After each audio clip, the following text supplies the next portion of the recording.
2014년 2월의 세 번째 주일 아침입니다.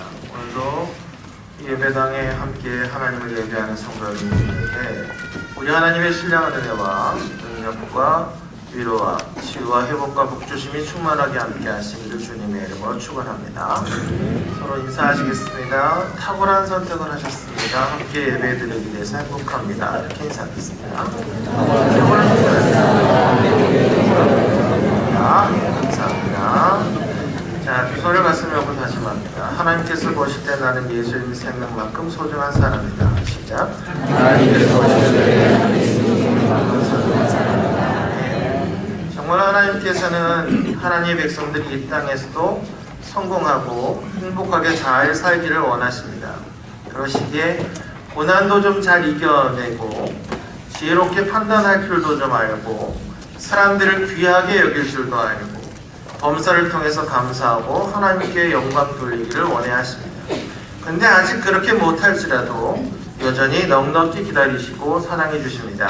이렇게 하나님께서 생명처럼 아끼시고 사랑하시 합당한 믿음의 산들을 다 살아가시기를 주님의 이름으로 부탁드립니다. 오늘 히브리서 말씀을 본문으로 하나님의 음성 듣기라는 제목으로 하나님 말씀 증거하겠습니다. 제가 지난주에 순서가 많아서 조금 빨리 설교했습니다. 그런 걸 2배속 설교로 합니다. 오늘은 정석으로 설교할 테니까 긴장하지 않으셔도 됩니다. 자, 하나님의 시대에 따라서 여러 가지 방법과 모양으로 사람들에게 말씀을 전합니다. 구약에는 하나님께서 직접 말씀하셨습니다. 그래서 하나님이 택한 몇몇 사람만 하나님의 음성을 들을 수 있었습니다. 예수님 당시 사람들은 예수님의 음성을 들었습니다. 제자들도 들었고 제자는 아니었더라도 예수님을 따라드렸던 많은 사람들이 설교를 들었고 눈빛도 봤고 악수도 하고 그렇게 할 수 있었습니다. 이러한 내용을 정확하게 표현한 성경 말씀이 오늘 본문 말씀 히브리서 1장 이하의 말씀입니다. 히브리서 1장 1절의 말씀을 바탕으로 구약 전체를 통해서 하나님이 어떻게 말씀하셨는지를 오늘 보고자 합니다. 요즘도 우리들은 하나님의 음성을 듣는다는 말을 합니다. 하지만 이것은 하나님께서 직접 말씀하셨던 구약시대의 방법도 아니고 신약시대의 예수님의 방법도 아닙니다. 이것은 성령님의 음성이라고 합니다. 구약시대에는 왕, 제사장, 또 예언자 등 특별한 사람들이 하나님 말씀을 들었고 신약시대에는 예수님을 만난 사람들마다 예수님과 예수님의 제자들의 말씀을 들었습니다. 그러나 성령이 오신 후에는 말씀을 듣는 대상이 제한이 없어졌습니다. 성령님은 동양인이나 서양인이나 흑인이나 백인이나 황인이나 어린아이나 어른이나 늙은이나 젊은이들 누구를 막론하고 동일하게 찾아오십니다. 이것이 우리에게 참으로 기쁜 소식입니다. 누구든지 주의 이름을 부르는 자들마다 구원을 얻을 뿐만 아니라 성령을 사모하는 자들이 성령을 받습니다. 예수 그리스도를 구주와 주님으로 믿고 영접한 모든 사람들이 성령을 받고 그렇게 성령을 받은 사람들이 누구든지 성령의 음성을 듣습니다. 성경을 읽을 때, 기도할 때, 또는 오늘 이 아침에 성령을 사모해서 모인 여러분들 모두가 이 성령님의 말씀하심을 들을 수 있을 줄로 믿습니다. 바람은 공간에 불을 붑니다. 이 불은 또 사람에게 임한다고 하는데 오늘 이 공간에 성령의 바람이 불기를 소망합니다. 이곳에 성령의 바람이 불면 여기 있는 모든 분들이 성령의 인격 안으로 들어가게 됩니다. 성령의 바람이 임하면 성령의 은사들이 나타나기 시작합니다. 성령의 불은 사람들 머리 위에 있습니다. 예수님을 인격적으로 영접하는 것은 자기의 의지와 지성이 필요합니다. 그렇지만 내 인격 전체에 그 불이 임하는 것은 성령 충만이 필요한 것입니다. 지금 이 시대, 우리가 살아가는 이 시대에 여러분이 함께 살아가는 이 시대에 여러분들도 사도행전에서 흥하했던 이 방언과 신령한 은사들이 지금도 나타나기를 소원합니다. 믿음의 은사들, 병 고치는 은사들이 나타나기를 기대합니다. 그런데 이런 역사가 나타나면 더러운 기순들이 숨어있다가 발작을 하게 됩니다. 빛이 오면 어둠이 없어지는 것처럼 성령님이 오시면 내 안에 있는 어둠의 생각들, 부정적인 생각들, 죽음의 생각들, 병든 생각들이 견디지 못하고 빠져나가게 됩니다. 그래서 한동안은 또 혼란스러워 보이기도 합니다. 내 안에 이상한 일들이 막 생기기 시작하는 것입니다. 여기서 우리가 주의해야 합니다. 사탄의 생각은 우리를 흡보시키고 극한으로 몰고 갑니다. 저는 여러분들에게 영적 분별력이 있기를 바랍니다. 생각을 잘못하면 자칫 마귀를 따라서 잘못된 길로 갈 수 있습니다. 그래서 은사는 말씀에 기초해서 받으셔야 합니다. 아무리 이상해 보이는 은사를 하더라도 말씀에 근거한 거면 괜찮습니다. 하지만 말씀에 기초하지 않으면 은사로 서로 싸우게 되고 경쟁하게 됩니다. 그래서 교만해지고 자랑하고 덕을 세우지 못합니다. 이건 성경이 말하는 은사가 아닙니다. 저는 여러분들의 은사가 모두 성경적이길 바랍니다. 하나님 말씀에 기초하기를 축원합니다. 단순한 감정이나 흥분이나 단순한 영적 경험이 아니라 하나님 말씀에 기초한 풍성한 은혜가 될 줄로 믿습니다. 이렇게 여러분 안에 성령 충만함이 휘몰아쳐서 여러분 가운데 기웃거리고 있는 더러운 귀신들이 예수님의 이름으로 물러가기를 축원합니다. 여러분 안에 있는 더러운 인격이나 생각들이 깨끗해지기를 바랍니다. 말만 하면 상처를 주는 사람들이 있습니다. 이런 사람들도 없어지게 바랍니다. 오히려 사람들이 여러분 말을 들으면 기분이 좋아지고 평안해지기를 바랍니다. 다른 사람들이 우리 말을 들을 때 막 사랑이 생겨나고 용서할 수 있게 된다면 얼마나 좋겠습니까? 그러므로 여러분 새 방언을 말하시기 바랍니다. 성령님이 우리의 입을 주관하시면 사탄의 언어가 아니라 하나님의 언어가 생기고 내 입에서 축복의 말이 나오고 생명의 말이 나오기 시작합니다. 하나님의 음성은 사실 내가 결심한다고 들리는 건 아닙니다. 제일 중요한 것은 하나님이 느껴지느냐 이런 것입니다. 어떤 사람은 돌멩이 같아서 아무것도 느끼지 못합니다. 여러분 사랑하는 사람이 옆에 있으면 가슴이 두근거리지 않겠습니까? 그런 것처럼 하나님께서 여기 계시면 그냥 좋습니다. 아무리 화가 나고 힘들어도 하나님 말만 들으면 마냥 좋은 겁니다. 죽어도 좋고 손해를 봐도 좋은 겁니다. 이런 걸 무장해제 뭐 이런 식으로 말합니다. 우리가 하나님 앞에서 무장해제라는 겁니다. 닫혔던 창문을 다 열고 햇빛을 받아들이는 것처럼 하나님을 받아들이는 것입니다. 왕이신 주님을 사랑합니다. 나는 나 자신을 너무 괴롭혀왔습니다. 하나님 앞에 내 모든 것을 내려놓습니다. 뭐 이렇게 말만 해도 순식간에 요동치던 마음과 불안한 마음과 우울한 마음이 변해서 하나님의 평강이 임하기 시작하는 것입니다. 이렇게 평강이 우리에게 임할 때 하나님의 음성이 들리기 시작합니다. 하나님과 싸우면 하나님과 음성은 들리지 않습니다. 그분의 이름을 높일 때 그분의 음성이 들리는 것입니다. 관계가 회복되어야 음성이 들립니다. 관계가 회복되지 않으면 음성은 들리지 않습니다. 저는 여러분의 마음에 놀라운 영적 평화와 기쁨과 차가이 흘러넘쳐서 하나님의 음성을 들을 수 있게 되기를 축원합니다. 그러면 하나님의 음성을 어떻게 들을 수 있느냐? 믿음의 선배들이 가르쳐준 쉬운 방법이 있습니다. 우선 문제에 대한 하나님의 뜻을 알고 싶은 것들이 있을 것입니다. 내가 이 사람하고 결혼해야 되느냐? 이 병의 의미가 무엇일까? 왜 사업이 어려운지 이렇게 하나님의 뜻을 알고 싶은 것이 우리에게 있을 것입니다. 그럼 먼저 기도하는 겁니다. 지난주에 설교를 기억하시는지 모르겠지만 우리가 말씀하시는 하나님을 경험하기 위해서 기도하기 전에 그 기도의 장애물들 좀 제거하셔야 됩니다. 하나님과의 관계가 괜찮은가 확인하셔야 됩니다. 그러면 괜찮습니다. 사랑의 주파수가 맞고 믿음의 비밀 코드가 맞으면 그럼 됩니다. 근데 그것이 잘못되어 있는 것은 있다면 그것을 먼저 회복되기를 구하여야 됩니다. 회개해야 됩니다. 오직 하나님과의 관계는 좋지만 여러분 안에 숨은 죄가 있다면 고백하셔야 합니다. 사탄의 유혹이 있으면 물리쳐야 합니다. 그러면서 구하고 있는 것의 동기를 점검하셔야 합니다. 그리고 여러분이 구하고자 하는 것은 성경은 과연 뭐라고 말하고 있는가? 실제로 우리가 갖고 있는 문제의 99%는 성경 안에 있습니다. 그래서 잘 보시면 내가 이거 잘못된 걸 구하고 있네? 내가 정말 제대로 된 소망을 갖고 있구나. 이것을 구별하게 됩니다. 자, 하나님의 음성을 들을 때 가장 방해가 되는 것은 상처와 교만이라고 합니다. 마음에 쓴뿌리가 있거나 상처가 있으면 음성이 잘 들리지 않습니다. 사람이 병들고 그러면 입맛도 없고 잘 안 들리고 잘 안 보이고 그럽니다. 근데 건강한 사람은 잘 보고 잘 듣습니다. 대부분의 일들을 잘 판단하고 정확하게 합니다.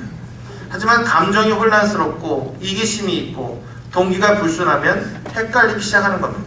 하나님께서는 잠잠하라고 하십니다. 그래서 기도의 최대 응답은 포기라는 말도 있습니다. 내려놓는 것이죠. 하나님의 뜻대로 하시라고 내어드리는 것입니다. 사람들은 자기가 응답을 미리 결정합니다. 응답의 모양, 방향, 시기 다 정합니다. 그리고 하나님께 묻습니다.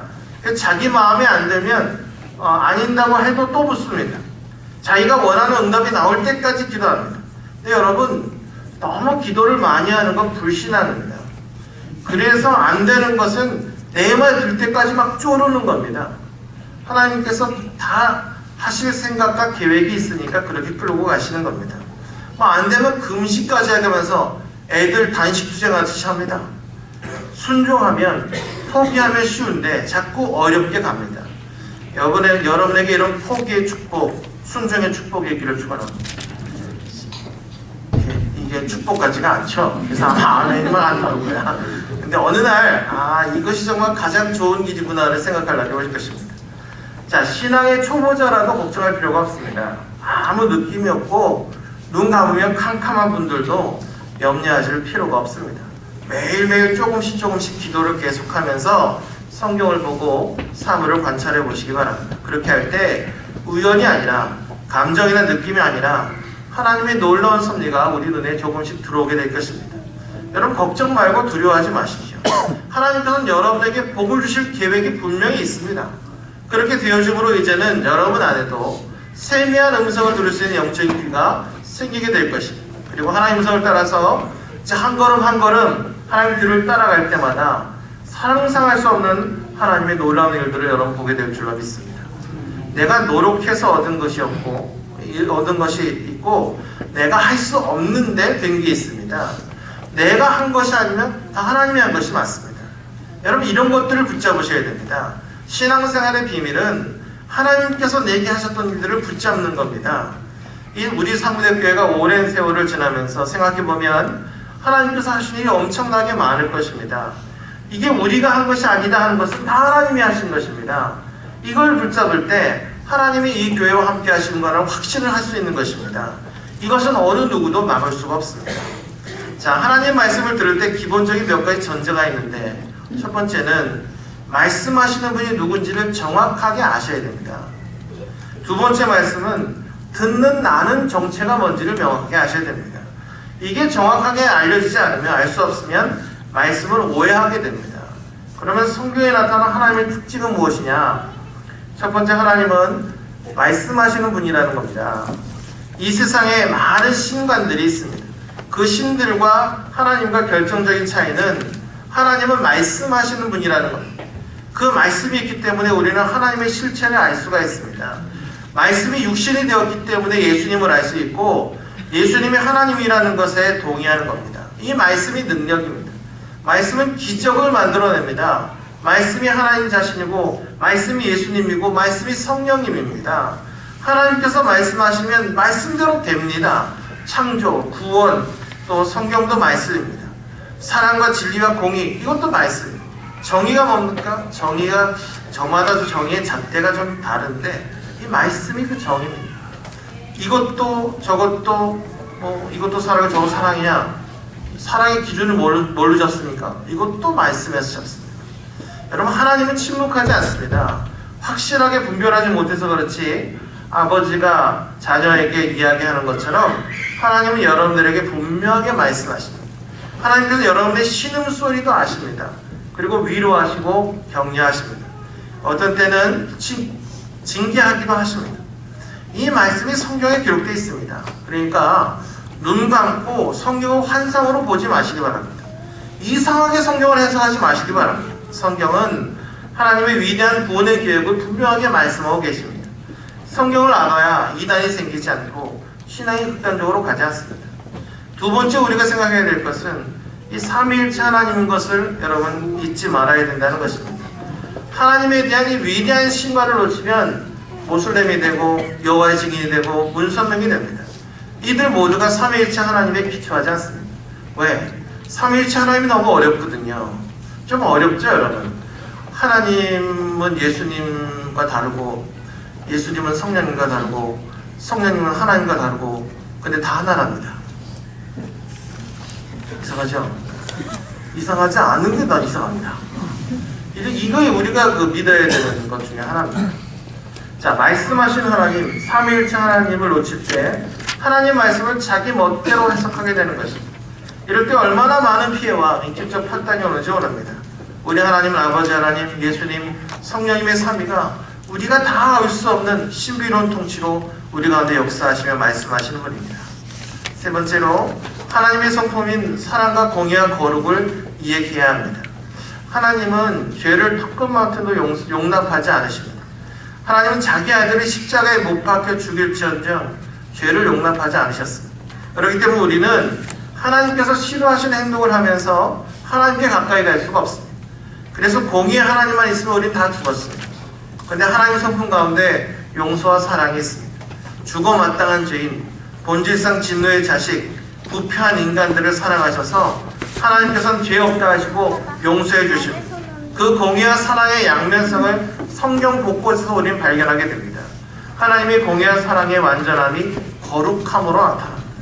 또 한 가지 하나님의 수성이 있는데 하나님은 우리에게 복 주기를 원하신다는 겁니다. 성경에 보면 무조건 사람 잡고 내가 너에게 복 주겠다 이렇게 말씀하십니다. 하나님은 우리가 거룩하기를 원하시고 우리가 복 받기를 원하십니다. 이렇게 하나님을 이해할 때 하나님의 음성이 정확하게 들리게 됩니다. 어디가 하나님이 계신 것인가? 하나님이 누구인가? 또 난 누구인가? 이걸 명확하게 알게 될 때, 그리고 하나님의 성품을 알게 될 때 우리는 하나님의 음성을 듣습니다. 이것이 아닐 때 우리는 인위적인 소리, 욕망의 소리, 사탄의 소리를 듣기가 쉽습니다. 하나님의 음성을 들을 때 기억해야 될 게 두 가지가 있습니다. 하나는 내가 구원받은 사람, 성령 받은 사람이라야 하나님의 음성이 수신이 가능하다는 겁니다. 하나님께서는 자기가 사랑하는 사람들에게 말씀하십니다. 따라서 여러분이 기도할 때 주님을 사랑합니다. 저는 하나님께 속한 사람입니다. 저는 참으로 성령님을 사모합니다. 이렇게 고백하며 기도하실 때 주의 말씀, 주의 성령의 음성을 들을 줄은 믿습니다. 다른 하나는 성숙의 문제입니다. 인격이나 신앙이 미숙하면 상대방이 한 말을 듣지는 못합니다. 알아들을 수가 없습니다. 사람이 하는 말을 개가 알아듣습니까? 알아듣는 척은 하죠. 근데 제대로 말하세요. 개하고 상담하는 분은 이상한 분입니다. 마찬가지로 어떻게 인간이 하나님을 다 알겠습니까? 모릅니다. 믿음이 성숙하지 않고 인격이 성숙하지 않으면 아무리 좋은 말을 해도 자기 스스로밖에 이해를 못합니다.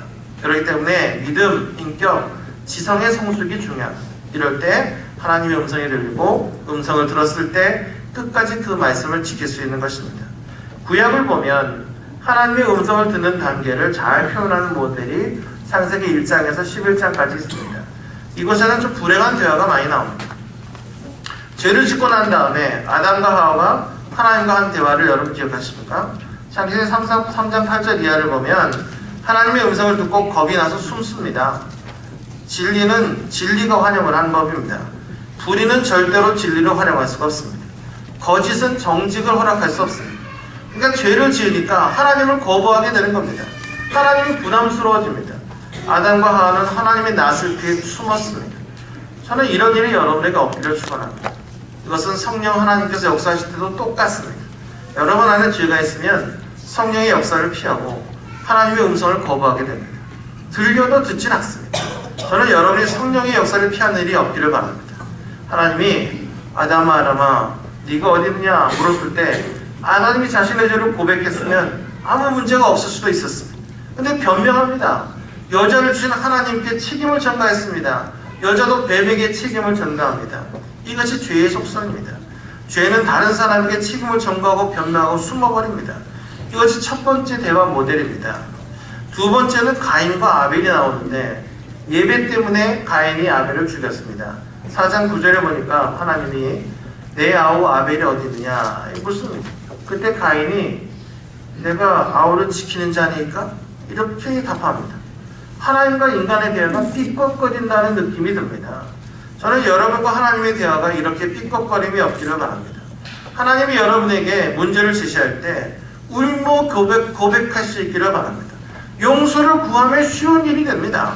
그런데 끝까지 잘못하지 않았다고 우기고 다른 사람에게 책임을 떠넘기기 때문에 대화가 풀리지는 않습니다. 세 번째 대화 모델은 하나님과 노아입니다. 하나님은 창세기 6장에서 세상을 다 쓸어버리기로 결정합니다. 인간이 싸우고 시기하고 서로 죽이고 불행한 모습으로 변하니까 하나님이 징벌 하실 수밖에 없었습니다. 그러면서 하나님께서 노아를 택해서 대화를 하십니다.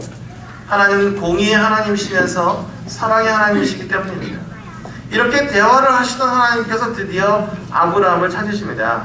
심판당할 수밖에 없는 저주스러운 인간과의 관계를 하나님은 구원하는 관계로 만드시기 위해서 믿음의 조상을 만드십니다. 그렇다면 아브라함에게 하나님 보기에 좋은 믿음이 있었느냐? 아닙니다. 아브라함에게 처음에는 형편없는 인생을 살았습니다. 그의 아버지 데라 우상 만들어 팔던 사람입니다. 그러니 그 아들에게 뭔 믿음이 있었겠습니까? 아브라함은 하나님을 믿으면서도 믿지 않았고 신뢰하는 척 하시지만 신뢰하지 않았습니다. 그렇지만 하나님께서 아브라함을 믿음의 조상으로 만들어야 온 인류를 구원할 메시아가 오기 때문에 하나님이 아브라함을 포기하지 않았습니다. 이 원대한 하나님의 계획을 아브라함은 알 수가 없었습니다. 근데 하나님은 계속해서 아브라함에게 믿을만하게 믿을 수밖에 없도록 만드시고 결국 그의 믿음을 믿음의 조상스럽게 만들어 가셨습니다. 하나님은 여러분도 이렇게 포기하지 않습니다. 왜 하나님이 여러분을 구원했는지 알 수 있습니까? 알 수 없습니다. 여러분의 자녀 가운데 하나님의 위대한 기억이 나올지 아무도 모를 일입니다. 아브라함뿐만 아니라 이삭과 야곱에 대해서도 그렇게 하셔서 믿음의 조상이라는 틀을 만드셨습니다. 야곱 같은 사람은 정말 할 말 없는 사람입니다. 하나님은 그런 사람도 만나주셔서 구원을 약속하시고 꿈을 주셨습니다. 요셉은 아브라함과 이삭과 야곱과는 조금 다른 계통의 사람입니다. 요셉은 메시아의 모습을 보여주기 때문에 그렇습니다. 그리고 하나님은 떨기나무 아래서 모세를 만나주셔서 애굽에서 자신의 백성을 이끌어내시고 구원의 드라마를 보여주십니다. 이후 여호수아를 보내주셔서 가나안 땅 점령이라는 모델을 만드십니다. 그리고 사사기를 통해서 인간의 형편없는 정치, 경제, 사회를 하나님께서 통치하시는 모델로 제시하십니다. 분열된 이스라엘이 어려울 때마다 하나님께서 또 예언자를 보내셨습니다. 역사의 혼돈 가운데서도 하나님의 음성 끊이지 않으셨습니다. 그들은 모두 메시아의 탄생을 예고했습니다. 클라이막스는 자기 아들 예수를 세상에 보내셔서 하나님 스스로 온 인류의 죄를 지시고 죽고 부활의 영광 가운데로 이끌어내신 것입니다. 성령의 음성을 듣는 우리가 알아야 될 게 있습니다. 구약시대에 하나님께서 인간에게 어떻게 말씀하셨는가 하는 것입니다. 이것이 예수님께서 우리에게 오셔서 말씀하신 것과 연결이 됩니다. 그리고 그것이 오순절로 연결이 돼서 성령님의 사역으로 변화되는 것입니다. 이런 기초 위에 성령의 음성을 들을 때 성령이 우리 가운데 인격적으로 역사하신다는 걸 알게 됩니다. 그리고 우리는 그것 때문에 복음을 증거하게 되는 것입니다. 저는 여러분들이 이런 놀라운 하나님의 계획과 섭리를 깨닫기를 원합니다. 왜 우리가 이 자리에 있고 우리의 미래는 무엇인지, 하나님은 우리가 어떤 삶을 살기를 원하시는지 깊은 말씀의 도전을 통해서 십자가와 부활과 성령의 음성이 여러분 개인에게 온전히 전달되고 들려주시기를 주님의 이름으로 축원합니다. 기도하겠습니다. 우리가 기도할 때 하나님께서 우리에게 말씀하심을 들을 수 있는 온전한 이 믿음의 바탕과 마음의 생각들이 우리에게 갖춰질 수 있도록 성령께서 우리 가운데 말씀해 주시기를, 우리 가운데 역사해 주시기를 함께 기도하겠습니다. 저희들을